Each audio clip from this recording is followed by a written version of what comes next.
Standard 9, Subject Science and Technology. Lesson number 11, Reflection of Light. Let us see about the concave mirror. A concave mirror is also called a focusing mirror. A parallel ray gets focused after reflection in this mirror. The size of the image produced by these mirrors can be larger or smaller than the object, depending upon the distance of the object from the mirror. Now see about the convex mirror. A convex mirror is also called a dispersing mirror. Parallel incident rays get dispersed after reflection in this mirror. The size of the image produced by these mirrors is always smaller than the size of the object. Let us see about the Cartesian sign convention. According to the Cartesian sign convention, the pole of the mirror is taken as the origin. The principal axis is taken as the x-axis of the frame of reference. The sign convention are as follows. The object is always kept on the left of the mirror. All distance parallel to the principal axis are measured from the pole of the mirror. All distance measured toward the right of the pole are taken to be the positive, while those measured toward the left are taken to be negative. And distance measured vertically upward from the principal axis are taken to be positive, and distance measured vertically downward from the principal axis are taken to be negative. And focal length of concave mirror is negative, while that a convex mirror is positive. Now let us see the mirror formula. 1 upon V plus 1 upon U equal to 1 upon F. The object distance U is the distance of the object from the pole, while the image distance V is the distance of the image from the pole. The relationship between the object distance, image distance and the focal length is called the mirror formula.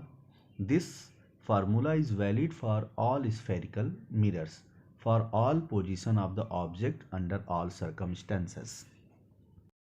Let us see the uses of concave mirrors.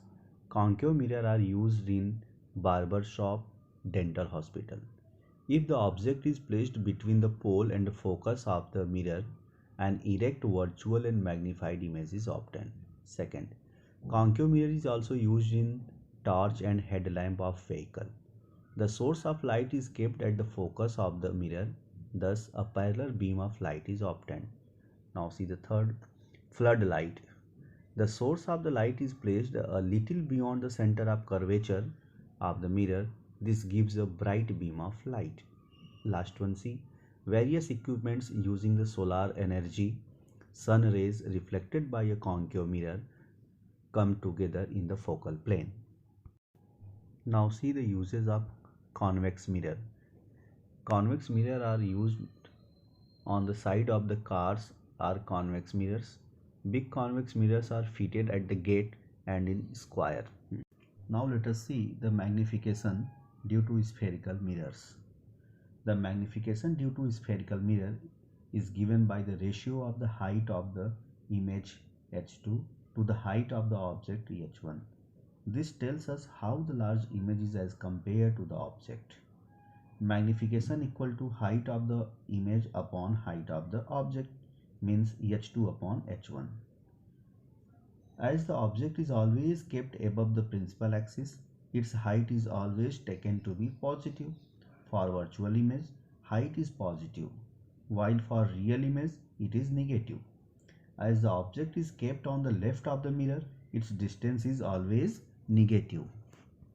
Now let us see about the real image and virtual image. The image in front of the mirror, which can be obtained on a screen, is called a real image. For any position of the object, a convex mirror always produces an erect diminished image, which is smaller than the object and is situated behind the mirror. The image which is behind the mirror and thus cannot be obtained on a screen is called a virtual image. the magnification of such an image is less than 1. Thank you.